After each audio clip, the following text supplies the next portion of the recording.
One, and we are recording with the great Roger Williams wearing a wonderful TPC apparel shirt. And Roger is the author of my favorite book, The Metamorphosis of Prime Intellect, which you can get on, is it Lulu? I always butcher that. Lulu, but that's where you get more money instead of Jeff Bezos. It's the same amount, it's the same cost to you, the purchaser, but if it's on Amazon, more money goes to Bezos so he can become a transcendent man that lives for thousands of years and creates an empire throughout the galaxy. Or if you buy it on Lulu, get a couple bucks, go to Roger. Roger's not trying to take over the galaxy, not to my knowledge.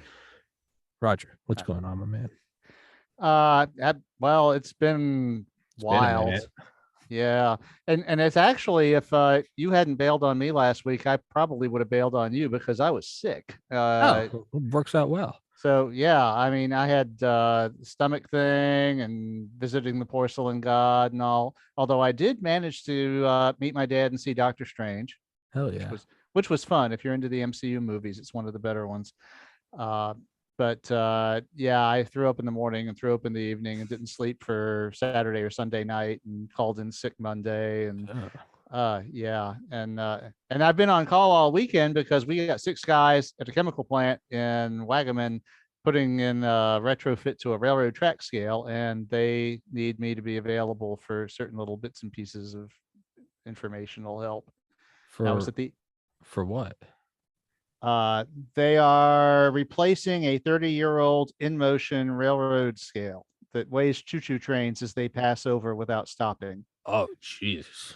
And so they're retrofitting the undercarriage stuff under the actual rails and stuff. And that requires replacing the controller electronics, which requires changing the interface between that and their accounting system, which they were very insistent has to work tomorrow morning or all hell will break loose.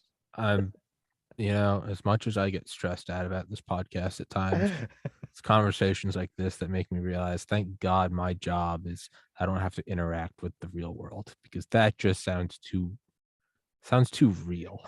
Oh, this is like a $500,000 job. Yeah, fuck that. And it's and it had to be, it started on Friday afternoon, it has to be finished tomorrow morning or heads will roll. And we warned them to not do this over the weekend, but they decided to try doing it over the weekend anyway because reasons. And oh my god, Whose it's head would roll though? I mean, is it your head?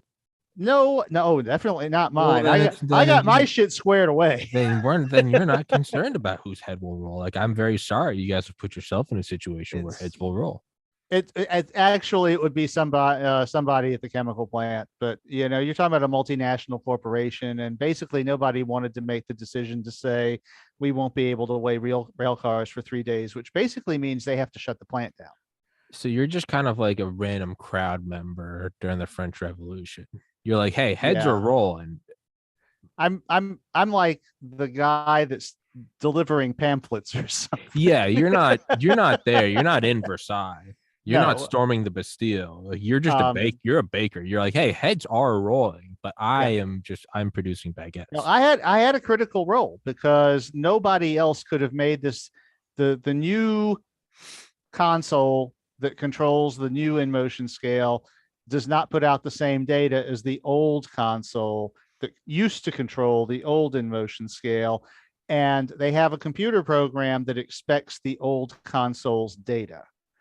And I masochistically volunteered to take the new console's data into a microcontroller and massage it and ship it out so that the old computer would recognize it. And when we first tried to do that Friday afternoon, it didn't work. But I had my shit together, and I was out there about 4 hours Friday afternoon, but I got my shit working. But then there's some other stuff, and the factory's not available because they're not open on the weekend. We warned our customer that if we needed factory help, the factory's not open on the weekend. But so I had to give them some help with some other stuff that's unrelated to me, but I just happen to know some things, like Go buy the book so Roger doesn't have to deal with this bullshit. That's the takeaway. I know. It's like That's the takeaway, folks. I've been doing this for almost 40 years. This has been one long infomercial. Go to Lulu and buy the book. All right. All right. Didn't work well enough when I physically threatened people, when I said Dale was gonna kill you. It's so now we gotta hit you with the train infomercial. We have focus group this, ran it through a team of psychologists, and we found this was the best attack. Go buy the book. So, And with that, Roger, let's jump into a reading because we have not done all a right. reading for a We minute. have not done a reading in like forever. Yeah. And So not since I think before the war. yeah.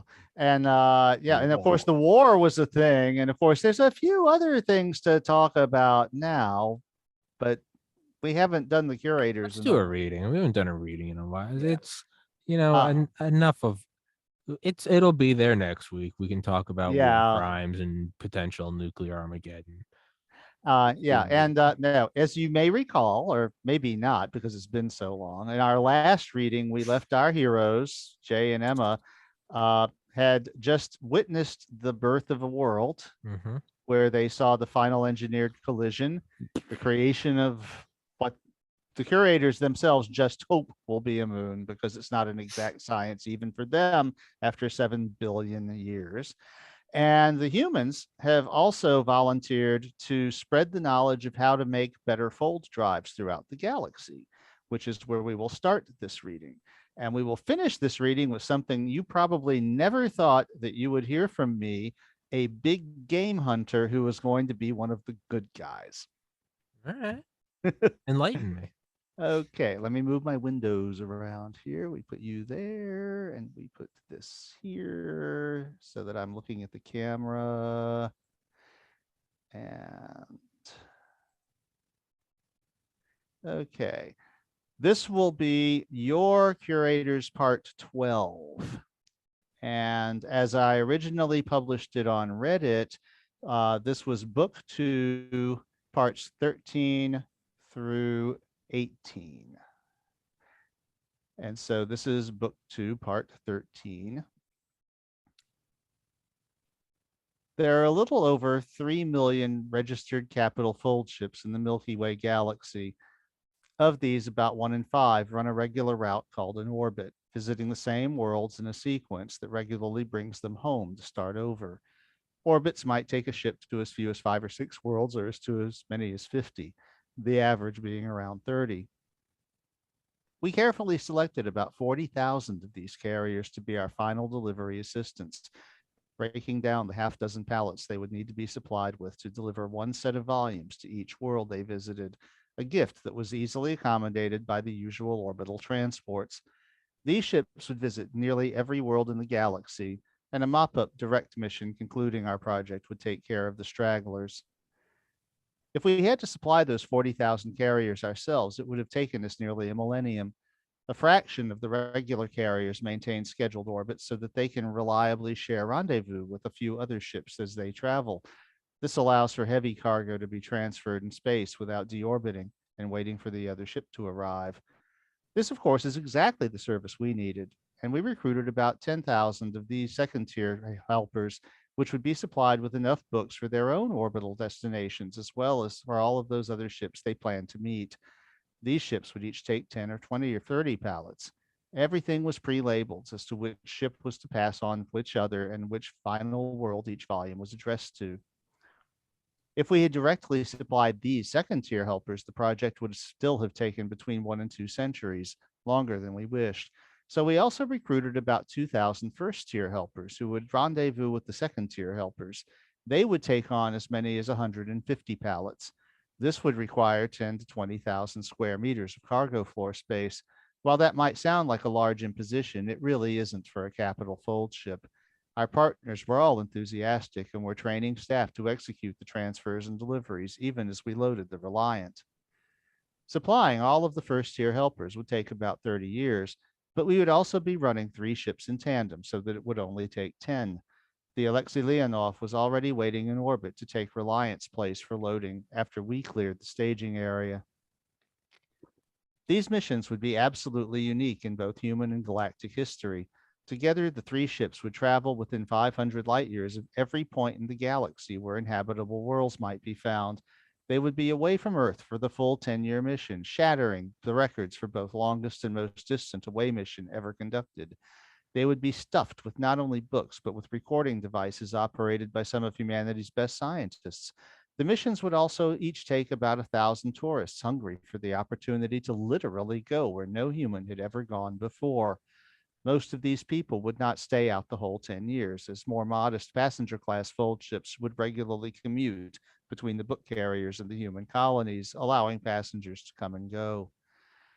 One goal of these missions, other than book delivery, was to create a human index of the galaxy, which would actually list every star, not just the curated ones, in the parts of the galaxy where it was safe to fly. Accordingly, we would be making short stops in interstellar space between our destinations in order to take quick scans to fill in as many gaps as possible. For the benefit of both the scientists and the tourists, we also had side trips scheduled to a few places that wouldn't harbor life, but which were of intense interest for other reasons. Emma and I joined the expedition in our personas as the king and queen, and our departure was choreographed so that we could watch the Leonov descending to take our place.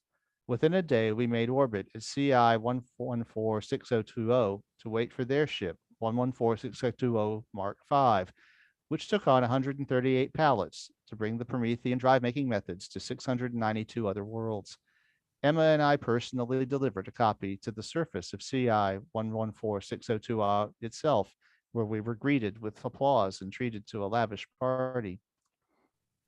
Instead of continuing with Reliant, Emma and I jumped ship to follow the Five, as its crew called it. The pallets had been carefully staged so that the 27 meant for Tier 2 Helper 526900 Mark 8 were on the outside of the storage area. The pallets were equipped with remotely controlled gravity plating skids and transferred from one enormous airlock to another in vacuum. They also transferred quite a bit of other cargo. This was a function we had never actually seen before since we had our own methods. It was shocking to realize that we were ignorant of such basic functions of standard galactic commerce. We really did tend to stay in our own little bubble of civilization. Once again, we jumped ship to follow the Eight. We were assured that this was a very common form of shorthand affectation for the crews of fold ships, most of whom lived aboard for years at a time and came to consider the ship more of a home than their home world. The Eight made 4 stops where we broke the pallets labeled for that purpose and delivered volumes to the surface. Then we stayed in orbit at CI 1004917 for nearly a week, waiting for 1004917 Mark II to complete its orbit. While we waited, we delivered their instruction volume to the eager staff of an already built fold shop facility. As we watched, about 20 of them took seats at a long table, and the first volume was separated at one end. The pages were passed down the line to be read by each individual, and then at the far end of the table, they were reassembled. This reading line was a suggestion that had been compact enough to make it over the microfold, and we were assured that it was the most efficient way to familiarize the most individuals with the overall content of the manuals in the shortest possible time. The readers would obviously not retain enough of the details to be able to start work, but they would have some idea where to go when they did need that detailed knowledge as they built their shop. The readers took notes and discussed each page with their neighbors and passed the pages along at the sound of a chime, which allowed generous time to read and discuss each page. This time, when the 1004917 Mark II arrived, we only transferred 4 pallets, one of which was only half full, with a volume for each of the 27 worlds it would visit before returning home. And wanting to see how the process played out to the end, we again jumped ship. This time, we were surprised to find that the crew did not call their ship the Two. Instead, they called it Eyes, which we eventually figured out was a slang term for the result of a two in an ancient and popular gambling game that involved flipping ceremonial coins. Since there were no more bulk transfers, we stayed with the Eyes for its entire orbit, personally delivering each volume. While we were aware of the range of body styles among curated species, it was a new thing to see so many of them in their native worlds in such a short time. Most of them thrived only in a relatively small part of their world for which they were adapted. Some of them had specialized protective gear for exploring more extreme environments, but none of them lived in such environmentally such environments permanently or even for long periods, the way that humans do. Some, like our hosts, had been making preparations to try making a fold drive before we arrived. Others thanked us and showed us how they would put our gift in secure storage until they could recruit guides who would help them use it more effectively. We came to understand that in these early days, the most valuable product of a fold drive shop wasn't going to be a fold drive. It was going to be the trained personnel who could go on to other worlds and help them spin up an operation quickly without making mistakes or missteps. It would take millennia for the Promethean methods to achieve full penetration. 3 million plus existing capital fold ships were effectively obsolete, and Promethean technology would make possible new classes of smaller and more numerous long range craft that could land on any world. It would no longer be necessary to transfer cargo in vacuum by remote control, and landing would make direct rendezvous unnecessary for large scale commerce. Entirely new forms of commerce would become practical. All over the galaxy, there was an electric feeling of change in the air, a larger change than the galaxy had seen in aeons. And while we had some help from the Prometheans, it was mostly humans who had done this. The Prometheans would not have developed their more accessible drive if we hadn't taught them the secrets of our more difficult to build version, and they didn't have the means to publish what they had learned for the benefit of the entire galaxy. After we returned to CI 1004917, we went for a quiet walk on the outskirts of their capital city, and when nobody was looking, folded home to Terlingua, state of Texas, Earth. As we poured celebratory shots of some alien liquor our curator friend had left for us, Emma sighed. You know, she said as we clinked our shot glasses, I keep thinking of that operation to make a moon. I can't help wondering what happens next. I know we are supposed to actually live long enough now to think of such projects on that scale, but somehow it doesn't seem real. I know, I said. We've done something here that everyone thinks is extraordinary, and then you compare it to that, and it's like, really? I want to see what happens next, Emma declared. I want to see the whole process. They might not have finished the job for whatever reason, but for practical purposes, the curators still created us. They created our world, our biosphere, our ancestors, and the whole environment that in turn created us. I want to see how and why they did it. Well, you know who we have to ask about that, I said, and we nodded in agreement. A few moments later, our friend, the human form curator, popped into existence right in front of us. I remembered not to bother hiding this time, he said with a grin, and I brought more refreshments. I hope the untranslatable was to your liking. It's fine, Emma said, and then she stated her business. The curator nodded. I had a feeling it might have that effect on you, so I've already made some inquiries, he said. The kind of work that you are now interested in isn't as spectacular, and it's ongoing. So fewer of us want to see it, and it's easier to get a guided tour. Let me finish making some arrangements. Not all of us are pleased with what you're now doing, so we have to be a little careful about who to approach.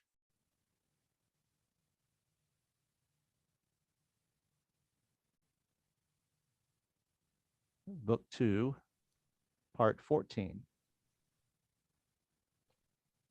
We found ourselves in the tunnels of another hollowed out asteroid, but this one was a bit larger and with a larger crew than the geoengineering station. This time, the apparent leader had 4 legs and a chitinous exoskeleton reminiscent in some ways of the civilians, but lacking their ability to change color. It was a bright yellow over all of its body, except for the pitch black eyes and the dark green mark of the curators on its back. Another asteroid, Emma asked after we made introductions. How many of these things do you have? You should properly ask how many we have since you have joined us. The answer is 6. This station is responsible for all maintenance between the introduction of life and the curation of multicellular life forms. We deliberately trigger several important events if they do not occur naturally, and we also intervene sometimes when things take a bad turn. Simple ecosystems are inherently perilous, responding poorly to external insults or feedback overshoot. How long do you stay at each world? Our mission is very different from that of the engineers you recently met. Congratulations on witnessing the final engineered collision, by the way. Once they identify a promising system, they stick with it for tens of thousands of years, because once you start bringing stuff around in a forming inner solar system, it's not unusual to need adjustments often. They will have thousands of systems on survey rotation when they're not engineering, mostly in easily identified stellar nurseries. And when they pick a candidate system for curation, it becomes their focus for some time. Our mission is a bit different. Once the engineers turn a world over to us, we add it to our private index. We are curating 9.3 million worlds at this time, but few of them are visited more than once every few million years. The closer a world gets to hosting a critical path species, the more often it requires attention. At these stages where we are now, anything involves very long timescales, so we are very able to attend to many worlds. It would be unusual for us to prolong a visit to any individual world for more than a few weeks. Since we have many to choose from, we have put together a little tour for you that should give you an idea of our attention progresses as the world develops in these early aeons. We were assigned quarters and told that our tour would last a couple of months. The crew was again a wild mix of species, and this time several times more numerous than the crew of the engineering station. Dealing with living things, even simple ones, requires us to maintain laboratories and skill sets of considerable complexity, the leader said. Arranging your tour was easy because our usual pattern is to try to mix things up so that everybody has a job to do with some regularity. Food was served in a common hall, but customized for the many individual species who were present. A similar arrangement prevails on the capital fold ships.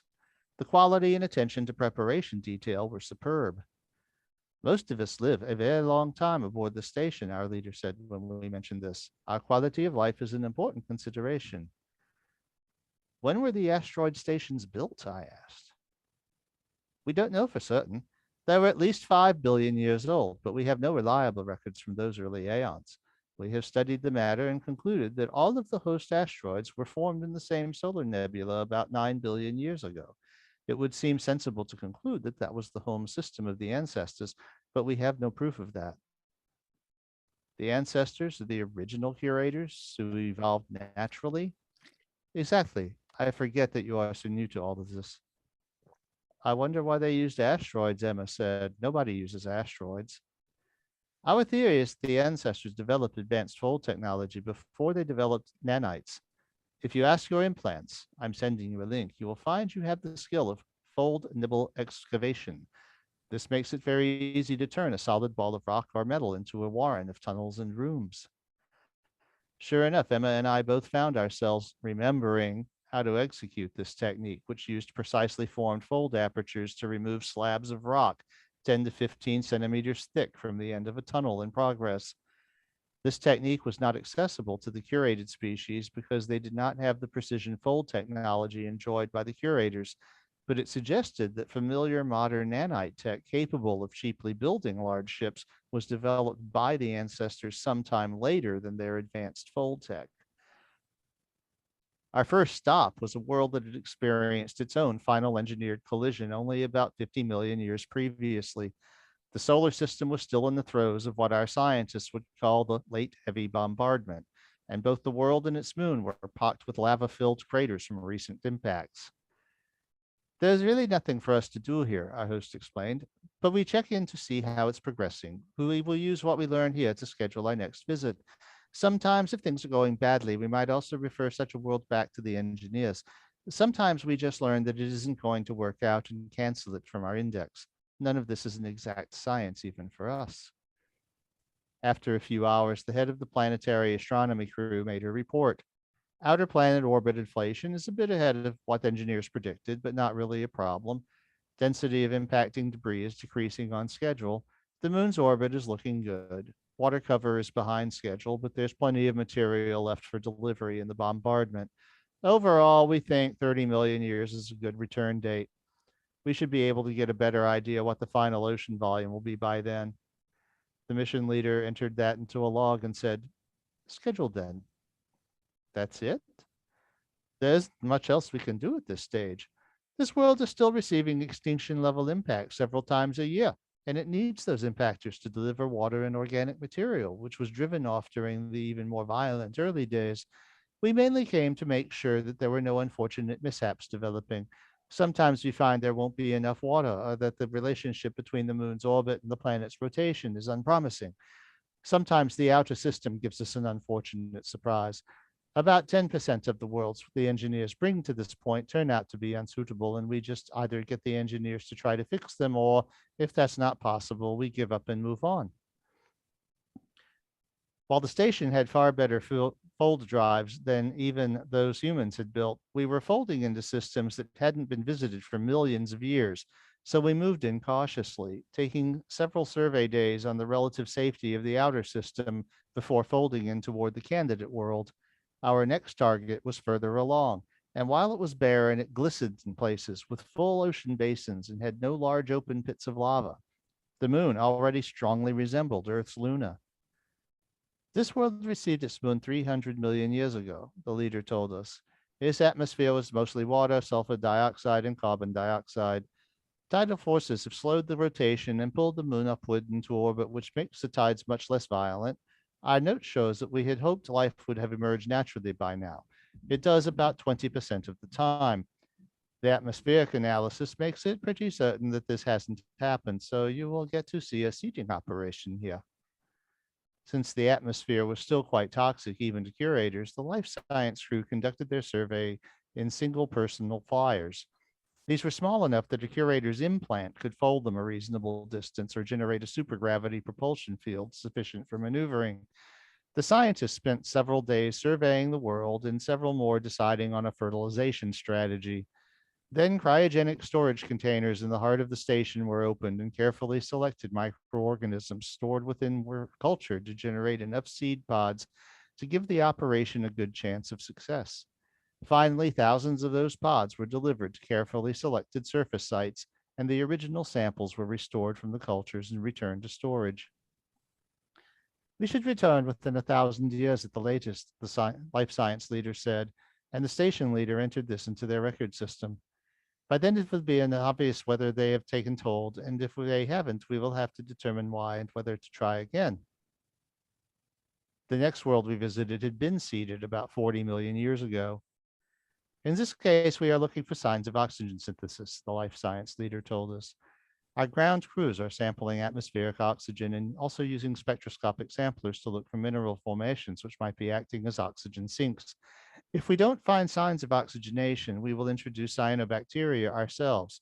If we do, we will look for the culprits to see if they are suitable for our purposes.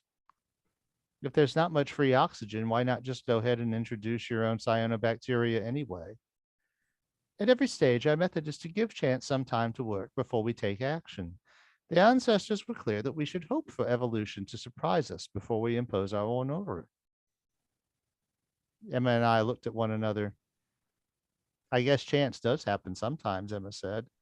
More often than it would suit some of us, the scientist said, and he went on about his business. After a week and a half of sample collection, it was determined that there were oxygen-producing organisms at work, but they weren't nearly aggressive enough to transform the world's atmosphere by a reasonable time. Accordingly, our host set about another seeding operation overseen by a different group of scientists. Apparently, even the curators have specialties.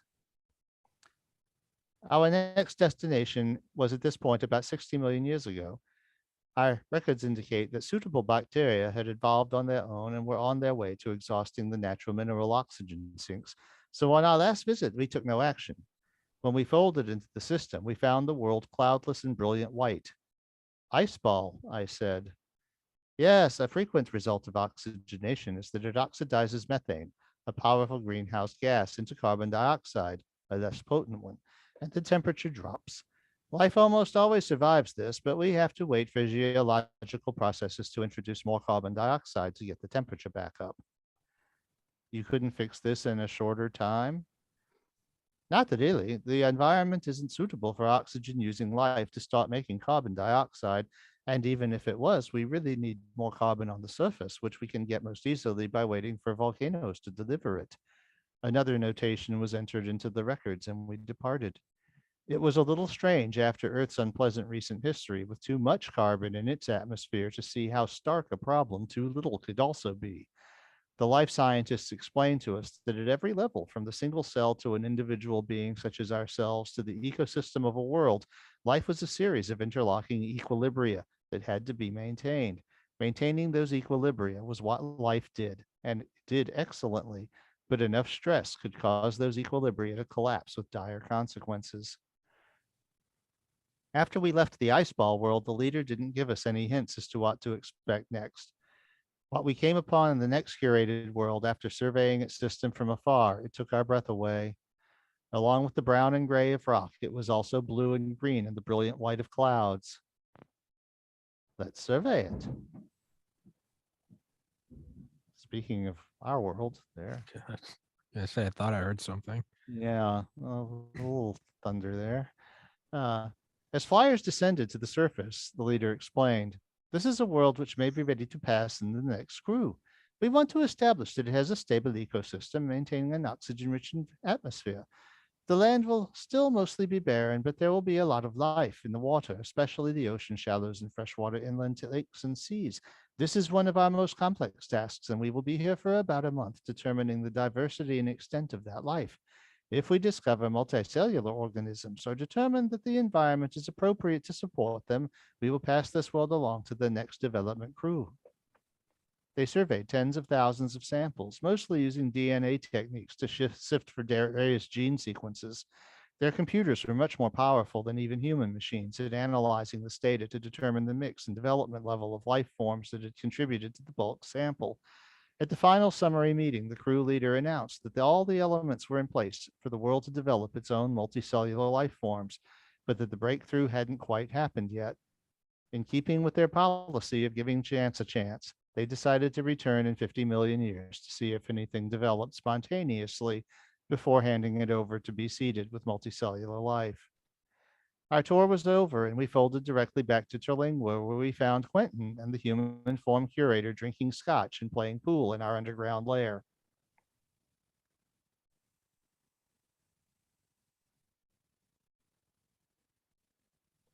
Book 2, Part 15. "A pool table? Really?" Emma said as Quentin took a shot, sinking his ball. "The barbecue joint is under new management, and they offered it to the first patron who could remove it for them," Quentin said as he lined up another shot. "And how did you haul it off? It's not like you have a pickup." Quentin looked at the curator, and Emma and I looked at him. "It's a bit large, but the range was only 2,300 meters, so well within the capability of my implant," he said. "You used the most advanced fold technology in the galaxy to boost a pool table?" It did give us an advantage over the gentlemen who were planning to return with pickup trucks, and Quentin was kind enough to show me the game. "So you're a pool sharp, too?" Emma asked Quentin. "Once upon a time," he said with a shrug. The scotch turned out to be Royal Salute, and the curator poured us shots. "So who's winning?" Emma asked. "Quentin is," the curator said. At that, Emma and I both raised our eyebrows. "You have a curator implant, and Quentin is beating you at a simple match of physical skill?" "Yes, it is proving an interesting lesson, well worth the diversion of the table. The simplest strategy is easily modeled, but is not a winning strategy. Quentin has proven able to use spin to make use of the ball, to make the ball travel curved paths and to travel collisions, which are far too chaotic to accurately model, often enough to exploit them successfully. While I can control what the tip of the cue stick does far more repeatedly and accurately than he can, my implant doesn't have a sufficiently accurate physical model of that aspect of the game to use that control." As if on cue, Quentin took a shot that sent the cue ball curving around one of the curator's balls that should have been in the way to knock another of his own into a side pocket. "Well, if his control is less accurate than yours, how is he smoking you at the game?" "I'm still trying to figure that out," the curator said. "I'm willing to take risks," Quentin said as he made another shot. "And I dispute his opinion of my control. I'm not analyzing the game as a physical system, but I spent a lot of years doing this, and I have a lot of muscle memory. I may not know exactly what will happen when I let it fly. I notice Mr. C here always does, but it works often enough that I get a lot more opportunities than he does." "You're too conservative," I said to the curator. "Tending projects that take aeons to make one a bit conservative," the curator admitted. "Yet it seemed like the opposite of that on our tour," Emma said. "At each step, they understood that what they had done or were about to do might not work out. They said that about 10% of the final engineered collisions even failed to produce a suitable world." Now that's a game of pool, Quentin said as he knocked in the 8 ball, winning the game. There are parallels, the curator said pensively. We have long established formulae for how much effort to put into each stage of the process. It's what you call a cost benefit analysis, where we ask whether more effort and more time will increase the chances of success enough to justify that effort. At some point long ago, we determined that a 10% failure was acceptable for final engineered collisions because halving that rate, while possible, might increase our commitment to each world by a factor of 10. Planetary systems are so large and chaotic that the impossibility of precisely modeling everything is an obvious problem. It's rather surprising to see the same logic unfolding on the scale of the pool table. One of the lessons of our technological adolescence has been that that logic unfolds almost everywhere, Emma said. It's why we were able to remake our world with satellite communications and reach its moon with impossibly primitive rocket technology, even though those rockets had a bad habit of exploding now and then. And our full drive, I mentioned. They were only pretty sure it wouldn't fold the nearest planet into the sun, which is why on our first test, we made sure the nearest planet would be Mars instead of Earth. Losing Mars would have sucked, but the prize, if we succeeded, was interstellar travel. We took the shot, which you were only able to take because of your spectacularly primitive rockets, the curator said. And it didn't hurt that the civilians picked up the cue ball, Quentin added. But we didn't know that would happen, Emma said. We made the call that the small chance of losing Mars was worth the nearly certain opportunity of gaining the galaxy. It's a decision I participated in, and I would do it again today. We curators aren't so bold, the curator said. You have 2 more asteroid station tours arranged, one by the crew who guide worlds from multicellular life to what on your world you have called the Cambrian explosion, and another by the crew who gets those worlds ready for a critical path species to emerge. As we get closer to the critical path, you will see my people become less willing to diverge from practices which have been proven to work in the past because they've put more effort in, which they don't want to see wasted. Won't we get to see how the critical path species are curated? You will, but that's done very differently. It doesn't require large crews or hardware, so our agents tend to just fold in with our implants, carrying such small artifacts as we might need. Once in a while, we need an amplifier belt. You'll meet those agents too, and you'll find that they are very conservative. I would know because I am, of course, one of them. That thing about not wanting to lose your effort to date. In gambling, we call that the sunk cost fallacy, Quentin said. It sounds like you aren't objectively evaluating the odds anymore. If you were, you would have either seen something like humans ages ago, or we would never have emerged. You may be right, the curator said. As life becomes more complicated, it becomes ever harder to calculate the probable outcome of an action. It may be that we are doing what you do when you hit the cue ball, relying more on our memory of what has worked in the past than on a complete analysis of what is possible. This is worth some serious research on our part, because if it is true, then we have been falling short of our mandate to give chance a chance for a very long time. Are either of you novices at this game? The curator asked of Emma and me. I am curious as to how your human tendencies would affect the outcome with neither of us having Quentin's muscle memory and both of us having an implant. I'm no sharp, but I have too many weekends in the service where there wasn't much else to do, Emma said. I've never picked up a cue, I said. Medical school doesn't provide a lot of time for recreation. Quentin gave me the same brief pointers he had given the curator. I didn't dominate the table the way Quentin could, but I won 6 out of 7 games as we killed the bottle of Royal Salute.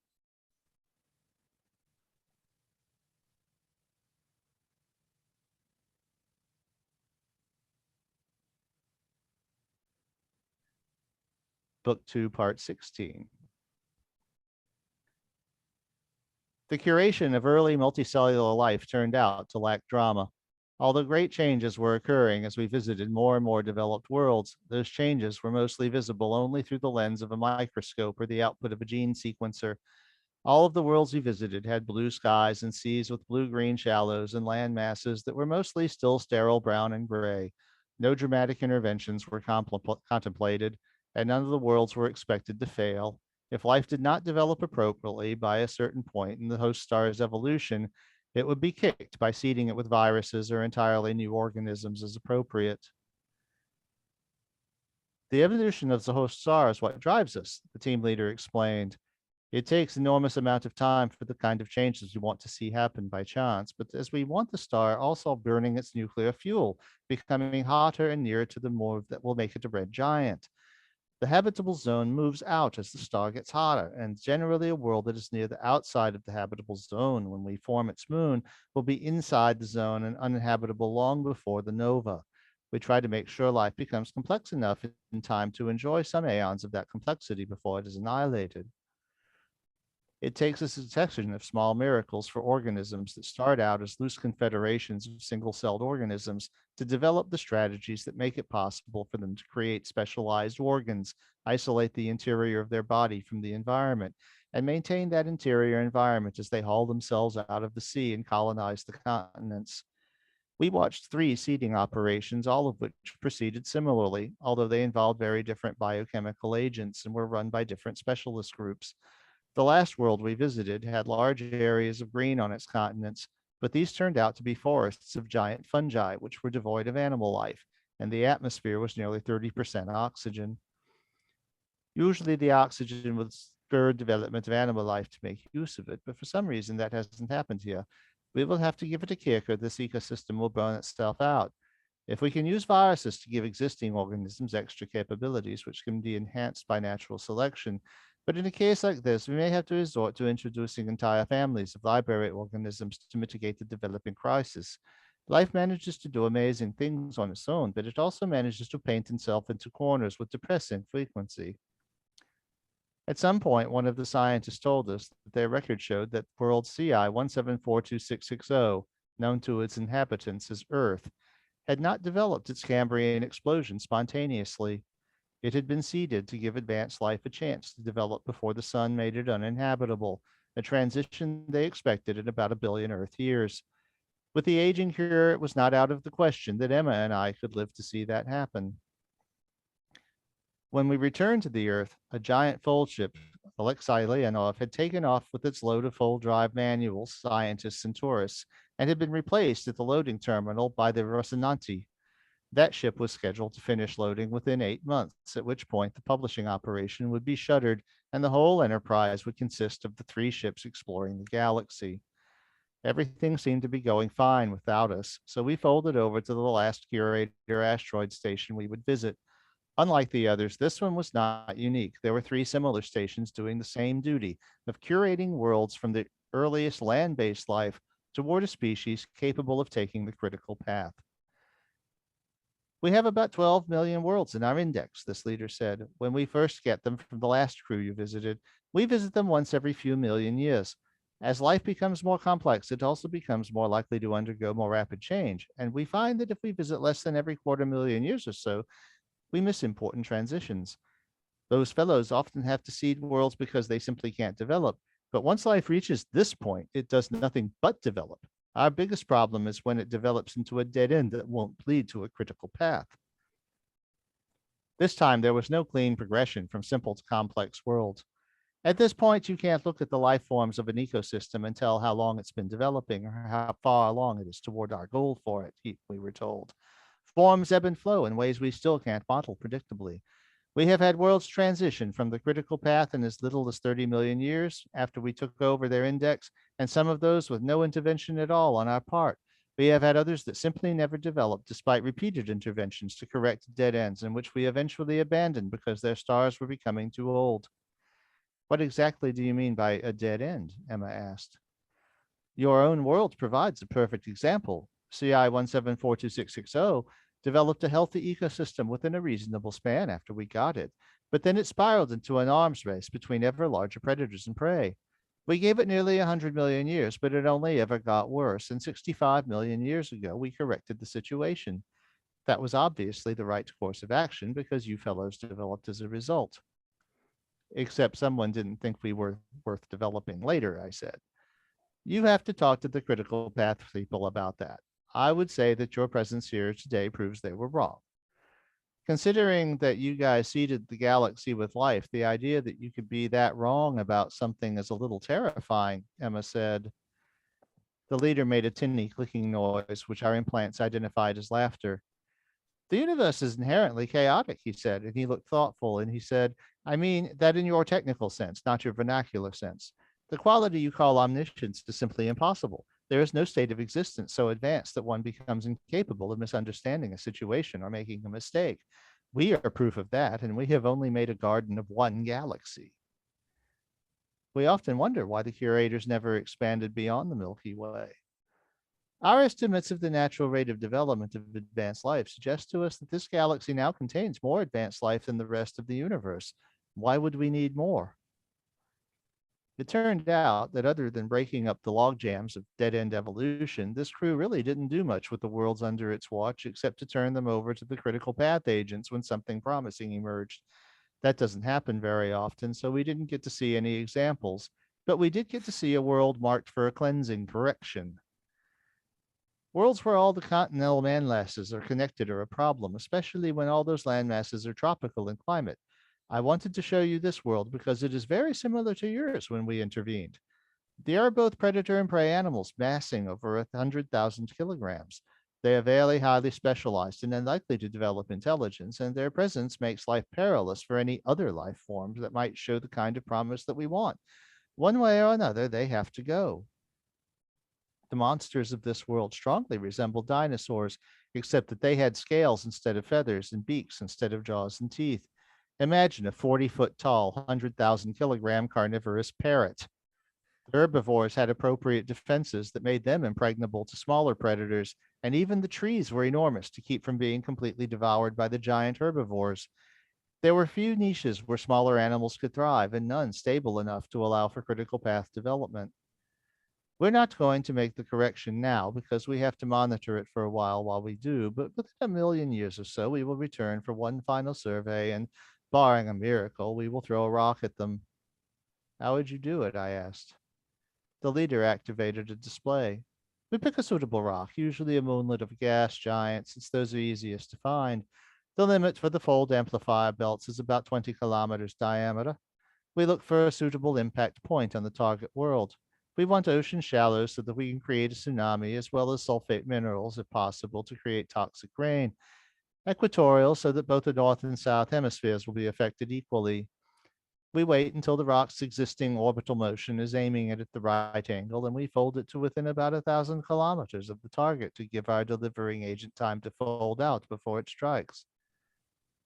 One of our paleontologists once said that the Earth's KT impactor couldn't have landed in a worst possible place. I said, that wasn't by accident, was it? Of course not. Life is surprisingly resilient, and we need to be sure the reset is complete. Life at this stage always comes back, but we need to come back without the giant monsters dominating the ecosystem. Later in our quarters, Emma was pensive. Within 1,000 kilometers, she said with a heavy sigh. It's not even sporting, it's an assassination. They're in the way, though, I said, and it's not our garden, really. Not everything is in the way, she said. To get rid of the monsters, they kill nearly everything, nearly every individual of every species, enough that a lot of the smaller species will have no surviving individuals either. Isn't that counterproductive? When we brought it up to the mission leader, he made a gesture our implants recognized as a shrug. We tend to a lot of worlds, he said. We don't have time to be more surgical about it. We've been doing this for way too many aeons. Look, the world we just visited, you're pretty sure it's going to need a reset, aren't you? Unfortunately, yes. When we carry it out, we'll also probably spend several months watching the outcome, which distracts us from the rest of our mission, but it has to be done. And you don't really want to wipe everything out, right? If you could do it surgically, what would the thresholds be? Well, we're mostly concerned with both predator and prey animals that mass more than 10,000 kilograms. Intelligent species with primitive weapons can deal with animals of that scale, as your own ancestors did, but they can't deal with animals that mass 100,000 kilograms. Would you mind if we humans took a stab at this problem for you? I think we might have a way to do that that leaves the smaller animals and the overall ecosystem much more intact. That would be an interesting experiment. I would certainly see no reason not to let you proceed with such a plan, since we could always go ahead with our method if necessary. What exactly would you be doing? Let's keep in touch, Emma said. I have to talk to some of our human friends.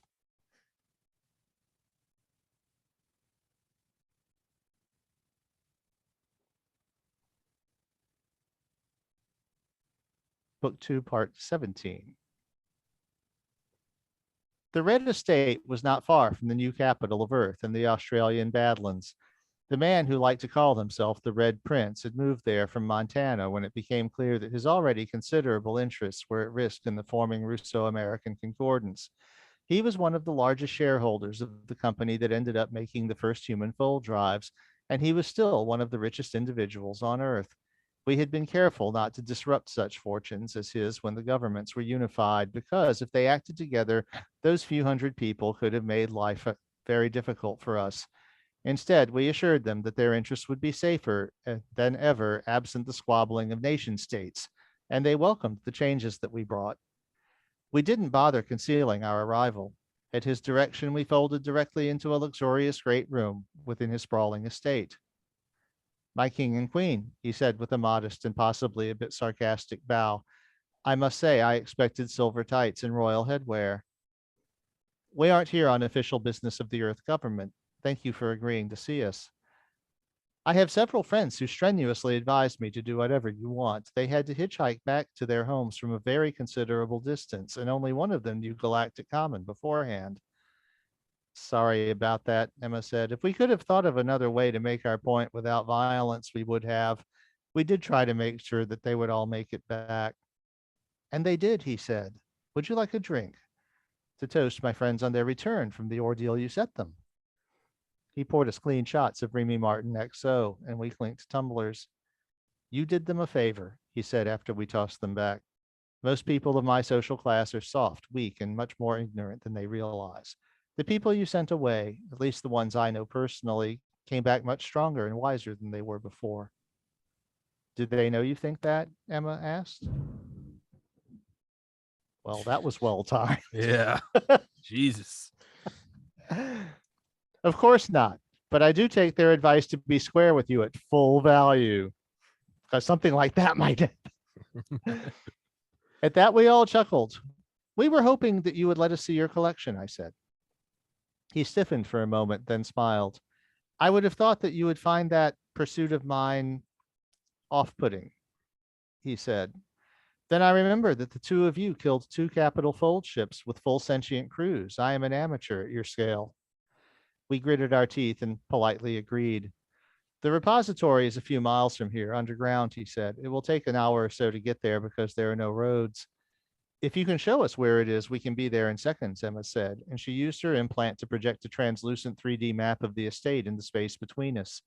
There was no indication of where this illusion came from because, of course, it came directly from the implant in its extra-dimensional fold of space. The Red Prince quickly picked up the hand gestures necessary and scrolled and magnified this image until the location of the repository hall was clear. Emma killed the projection and offered her hand. How does this work? He asked as he accepted her grip. A moment later, she said, like this, as we were now in the hall. My God, he said, that is unbelievable. I had a large hand in making the human fold drive, and I can't imagine how much more advanced your technology must be to do that so seamlessly. I had a larger hand in it than you did, and I was one of the theorists as well as a test pilot. You have no idea how much more advanced this technology is.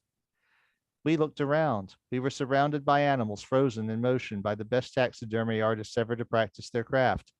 The Red Prince hadn't simply found them, he had funded them in researching the ever better methods. We were facing a diorama of the African savanna. A lone male elephant raised its head to bellow as several female lions stalked a small group of gazelles, with a male lion watching from the foreground. A pair of African crowned hawk eagles watched in the interest from some overhanging tree. A still photograph would have given no clue that the animals were all dead and posed.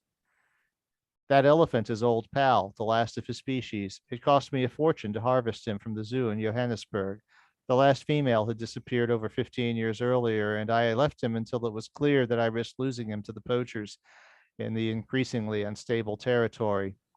The Chinese were shitty curators of the African continent. I paid more to have him preserved than I did building the manor house. How does it feel to kill the last member of a species? I asked, trying not to have an edge in my voice. It's curious, he said. There is a godlike sense of power, of course, a power that cannot be experienced in any other way. Yet there is also sadness because of the power that can never be exercised again. Do you know how many times you've killed the last member of a species? Emma asked. 412, he replied without hesitation. But I have never been the cause of an extinction. When only one fertile example exists, I consider it a mercy to bring it here rather than let it rot after the poachers harvest whatever they want. It's hard to argue with that, Emma said evenly. We walked around. There were other equally elaborate and detailed dioramas of the Americas, Asia, even Australia and Europe. Some of the animals featured even continued to thrive in what was left of the natural world. Fred told us that the plants were elaborate artificial reproductions. He had paid a similar fortune to different artists to make them as authentic as possible. And of course, there were many individual specimens mounted and displayed more conventionally. We have a proposal, I finally said. I could describe it, but it would be easier to show you. Would you mind taking a short space journey with us? As long as I get back in a reasonable time, he said, with a laugh that betrayed the first hint of nervousness that we could detect from him. We promise that if you have no interest in what we show you, you will be back here for dinner tonight. In that case, show away. Is the land above us a reasonable place to land a small craft that doesn't need a runway? Within 5 minutes, we were all aboard the implausible alibi, rising through the atmosphere. We introduced Quentin. You can just call me Red, the Red Prince responded. As the sky turned black, Red said, I find it surprising that you don't just grasp my hand again. Oh, their powers are limited when they have something other than their own bodies along, Quentin said. That's why they have their sidekick pilot in his glass ship. Quentin, didn't you once work for? I did a lot of things, Quentin snapped. I'd prefer not to think about them. My apologies, Red said, with what sounded like actual sincerity. Quentin brought us in low over the equatorial forest. Red and Emma and I took position on the top level of the glass ship, and Quentin tilted us so that the ground was easily visible. The gravity plating made it seem like he was tilting the planet instead of the ship.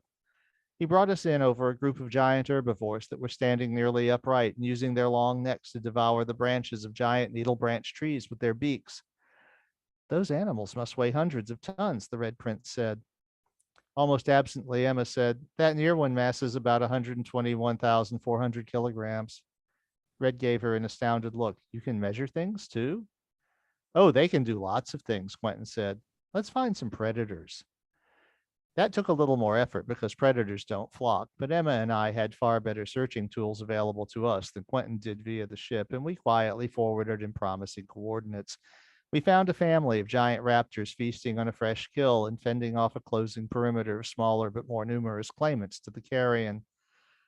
97,200 kilograms, Emma said. That's the female. The male is 88,800 kilograms, and the juvenile is 31,400 kilograms. I'm impressed, Red said. What exactly am I doing here, though? Unlike the herbivores, the raptors noticed us, and the female came up to snap her beak at us. Quentin hovered just a bit beyond her range. It's quite possible she could destroy the ship, Quentin said helpfully. Jay and Emma can probably tell us the bite force. Not quite, Emma said. We're a bit big for her bite, but these aren't the largest carnivores on this world. What do you want from me? Red said. We need them to be killed, all of them. You want me to make these creatures extinct? Quentin flew us back up into the blackness of space to overlook the world. They are already extinct. They just don't know it yet. The curators just surveyed this world and they find it unpromising for their purposes. If these giants are still here in a few 100,000 years when they come back, they will fix the problem the same way they fixed the same problem on Earth 65 million years ago. The curators caused the KT extinction? Yep. The Red Prince deflated a fraction of an inch. Such power, he sighed. This galaxy is their garden, I said. They weed when they choose. And they want me to be their lawn man? We offer you the job. We thought you might find it an interesting challenge. I have hunted on the human colony worlds, he said wistfully, and there was nothing challenging there. That's because we chose the colonies to be as boring and uninteresting as possible. If we weren't there now, the curators would probably seed them with more promising life in a few tens or hundreds of millions of years. We are not here to make another colony. Part of our charge is that all of us will leave when the work is done. This is a world that shows promise that has been dead-ended by the reign of the giants. That reign will end. The only question is whether it will be done by throwing another space rock or by some more elegant process. So I would be a more elegant process than a meteor. If you don't kill everything else, we would think so. He looked almost wistfully back at the world. You have captured me, he said. I am incapable of resisting such an offer, as I'm sure you knew. I will clear this world of its giant vermin. I will do it efficiently with as little harm to the rest of the ecosystem as possible. And then we will leave. Is this what the curators want? Yes. I will need a base of operations and helpers and recruits. This project will make hunting interesting again. There are some islands the giants can't reach. Take your pick. There are no limits in the technology you are allowed to use. No limits? What about biological and chemical? Nothing you are capable of doing comes close to what the curators will do if you don't finish it first. Well, I think you said we could be back at my estate for dinner, and I have some 200-year-old wine that has been waiting for a good enough reason to be consumed. I notice we're at 7:15 your time. Do we have time for one more? No, I gotta run. But what I wanted to say was, and for everybody listening that doesn't know, I have to go do something that's kind of non-negotiable. I did want to say I love that description of the KT impact though. Like, wait, hold on. They said the KT couldn't have been yeah. Shallow sea, tidal wave, so fear. As you were mentioning that, like the image came into my head, like I don't know why, like off the coast of Great Britain. But then as you started to say it, I was like, God, that sounds like the KT. And then you just went into the KT impact. But God, that is just, it's so dark. These are some bad dudes. It's just dark. Like they're extinct. They just don't know it. It's like it's like if you ever read account or just the guys I've interviewed about when like a Delta team fingers this person, it's like that's the target. It's like, oh, they just don't know it yet. Or drone operators. Where it's like, oh, we're gonna have 2 loitering drones and they might loiter for 30 days just taking turns. But when we see the guy's cell phone turn on, he's done. He just doesn't know it. Oh, I did have that in the back of my mind when I wrote that. That gives me an uneasy feeling. Just, yeah, and then the line, it's not even sport, it's assassination. It's not even the most dangerous game. It's running up with the revolver to the head. Yeah. Well, that was a dark reading. What a little more insidious than they normally do. Well, we haven't even gotten to the assassination attempt yet. Jesus, Roger. All right. Well, I suppose that will be Sunday. We will resume. We'll need a little extra time because I have one more of my old episodes that I meant to be part of 12 before we get to 13. So we'll have 7 of my original episodes next time. We'll probably have more time next week. Yeah, and I don't know. Yeah. Maybe and if we need something more lighthearted, we'll talk about the war in Ukraine. Yeah, really. Or the Supreme Court thing. Oh, Jesus Christ in heaven. Yeah. I thought I had a comment or a joke about that, but it just escaped me. It's a totally hilarious situation. I mean, the jokes write themselves, don't they? Yeah, that was so but yeah, I think you will really like the next reading too. It gets into yet another. It's actually going to be one of the most important inflection points in the history of the human race. Fuck yeah. Fuck yeah. Roger Williams, thank you so much. Go buy the book on Lulu, or so help me God, Roger will throw a KT impact in your front yard. Yeah, because it makes a difference whether it's in your front yard, or the neighbor 2 blocks away. It makes no difference. We're all going out together, so just buy the goddamn book. Roger Williams, author of my favorite book, The Metamorphosis of Prime Intellect. We will resume on Sunday with our regularly scheduled readings. Thank you so much, Roger. I'll text you when it's up.